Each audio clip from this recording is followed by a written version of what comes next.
삼성 라이온즈 야구단 공식 채널에 오신 것을 환영합니다. 우리 팀의 멋진 경기, 인상적인 플레이, 그리고 최신 소식을 함께 따라가세요. 구독 버튼을 눌러서 모든 정보를 놓치지 마세요. 박진만 감독의 발언에서 알 수 있듯이 선발 에이스로 꼽히는 아리엘 후라도는 단순한 승리 이상의 가치를 보여주고 있습니다. 이닝을 깊게 끌고 가며 불펜 소모를 줄이는 그의 능력은 팀 전체에 긍정적인 영향을 주는 핵심 요소입니다.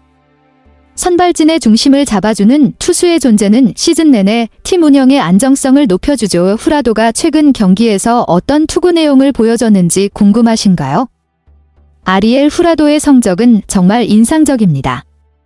지난 2일 경기에서도 6이닝 2실점, 비자책, 피안타 5개, 3사사구, 탈삼진 5개로 안정적인 투구를 선보이며 시즌 8경기 연속 퀄리티 스타트를 이어갔다는 점은 그가 삼성 선발진의 확실한 기둥 역할을 하고 있음을 보여줍니다. 특히 전 경기 QS 달성은 리그 전체를 통틀어도 매우 드문 꾸준함입니다. 이는 팀에게는 경기 운영의 예측 가능성을 높이고 불펜에게는 휴식을 보장해주는 큰 장점이죠. 후라도의 올 시즌 평균 자책점이나 이닝당 투구수, POPS 같은 세부 지표도 함께 확인해드릴까요? 강민호의 말처럼 이번 경기는 단순한 성적 이상의 의미가 있습니다.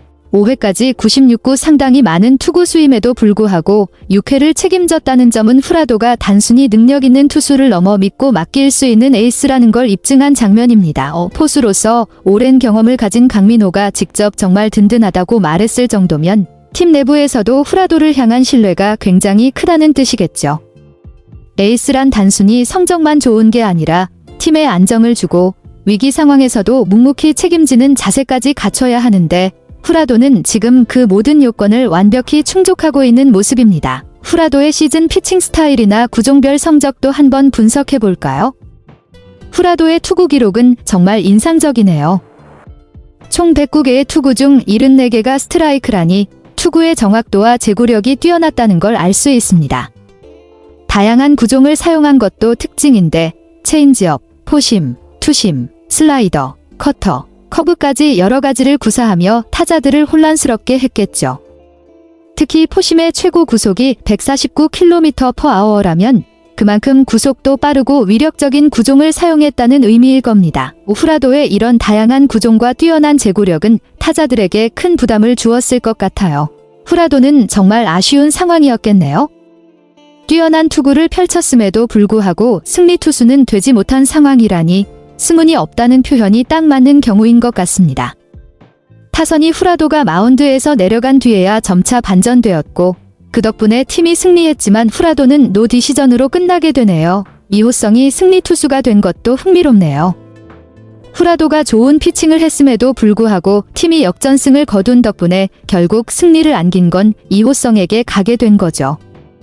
스포츠에서 때때로 이런 상황을 마주하게 되지만 후라도의 뛰어난 투구는 여전히 빛을 발한 것 같습니다. 후라도는 이번 시즌 정말 인상적인 성적을 거두었네요.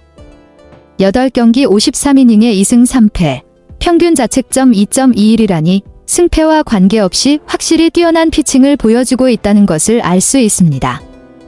특히 리그 이닝 1위, 탈삼진 공동 5위, 49개, 평균 자책점 6위에 이름을 올린 것은 그만큼 꾸준하고 효율적인 투구를 하고 있다는 증거죠. 승운만 따라준다면 더 많은 승리를 챙길 수 있을 것 같은데 후라도의 기량은 이미 리그 내에서 인정받고 있는 것 같습니다. 앞으로 더 좋은 성적을 거두기를 기대할 수 있겠네요. 박진만 감독의 말처럼 후라도는 4조회에서 제구가 다소 흔들린 모습을 보였지만 그럼에도 불구하고 6회까지 자신의 역할을 충분히 해냈다는 점이 긍정적입니다. 이 실점이 모두 비자책점이었다는 것도 중요한 포인트입니다. 비자책점은 실책이나 다른 이유로 인해 발생한 점수이기 때문에 후라도의 피칭 자체는 여전히 효과적이었다고 볼 수 있습니다. 이 투구수가 많아진 부분에 대해 감독이 언급했듯 제구의 불안정함이 영향을 미쳤겠지만 후라도는 끝까지 경기를 지키며 팀에 기여한 셈이죠. 비록 승리 투수가 되지 못했지만 후라도는 경기 내내 자신의 역할을 다하며 팀의 중요한 투구를 보여준 것 같습니다. 박 감독의 칭찬이 잘 드러내듯 후라도는 비록 2실점을 했지만 그 이후로 더 이상 실점하지 않고 경기를 잘 막아냈습니다. 후반에 팀이 역전할 수 있었던 건 후라도가 중요한 순간에 추가 실점을 방지하며 안정적인 투구를 이어갔기 때문이죠. 후라도가 마운드를 내려온 뒤 팀이 역전하고 승리할 수 있었던 것은 그가 경기를 잘 지켜줬기 때문입니다. 감독의 말처럼 후라도는 승리의 발판을 마련해 주었고 이 부분이 팀 승리에 큰 영향을 미쳤다는 점에서 후라도의 역할이 정말 중요했음을 알 수 있습니다. 박 감독이 언급한 것처럼 후라도는 최근 경기에서 초반 실점 이후 남은 이닝을 잘 소화해내는 모습을 보이고 있습니다. 초반 실점이 다소 늘어난 이유는 후라도가 원래 제구가 좋은 선수임에도 불구하고 점수를 내주지 않으려는 과도한 의욕이 영향을 미친 것으로 보입니다. 그만큼 후라도가 자신의 투구에 대한 책임감을 강하게 느끼고 있다는 반증이기도 하죠. 왜 후라도가 초반에 실점을 하더라도 이후 이닝에서 안정감을 찾고 경기를 잘 풀어가는 모습을 보이는 건 중요한 점입니다. 후반에 실점을 최소화하고 경기를 지켜나가는 능력은 투수로서 큰 장점이기 때문에 앞으로도 그가 초반 실점을 최소화하는 방향으로 더욱 발전할 가능성이 크다고 볼 수 있습니다. 박 감독의 말처럼 후라도가 등판하는 경기는 항상 긴장감 넘치고 팽팽한 경기가 많다는 점에서 후라도의 투구는 팀에 큰 영향을 미칩니다. 감독이 언급한 대로 후라도는 실점을 최소화하기 위해 스트라이크 존에 꽉 찬 공을 던지려다 보니 볼이 많아지고 이로 인해 투구수가 늘어났을 가능성이 있습니다. 이 부분은 후라도가 자신의 투구 스타일에 대해 자각하고 있기 때문에 시즌이 진행될수록 더 효과적으로 제구를 조절할 수 있을 것입니다. 후라도가 초반에 실점과 볼이 많아지는 문제를 인지하고 개선하려 한다면 그의 성장은 더욱 가속화될 것입니다. 제구와 투구의 효율성에 집중하며 점차 개선된다면 후라도는 더 큰 효과를 낼 수 있을 것 같네요. 박 감독의 말처럼 후라도는 최근 투구수가 100구를 넘기는 경기가 많아지고 있습니다. 이는 투수로서 꽤나 부담이 될 수 있기 때문에 감독은 후라도의 체력 관리에도 신경을 쓰고 있다는 점이 중요합니다. 9연전 후에는 목요일 8일을 휴식일로 지정하여 후라도가 하루 더 쉴 수 있도록 했다는 결정은 체력적인 부분을 고려한 배려입니다. 이렇게 체력 관리를 잘 해주면서 후라도가 더 좋은 성적을 이어갈 수 있도록 도와주는 것이겠죠. 후라도가 6회까지 등판한 것은 그만큼 본인의 욕심과 의지가 있었기 때문이라고 설명한 부분도 인상적입니다.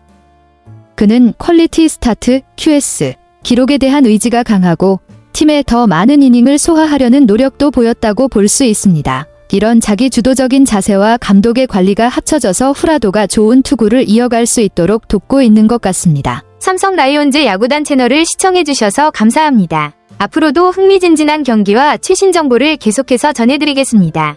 다음 영상에서 만나요.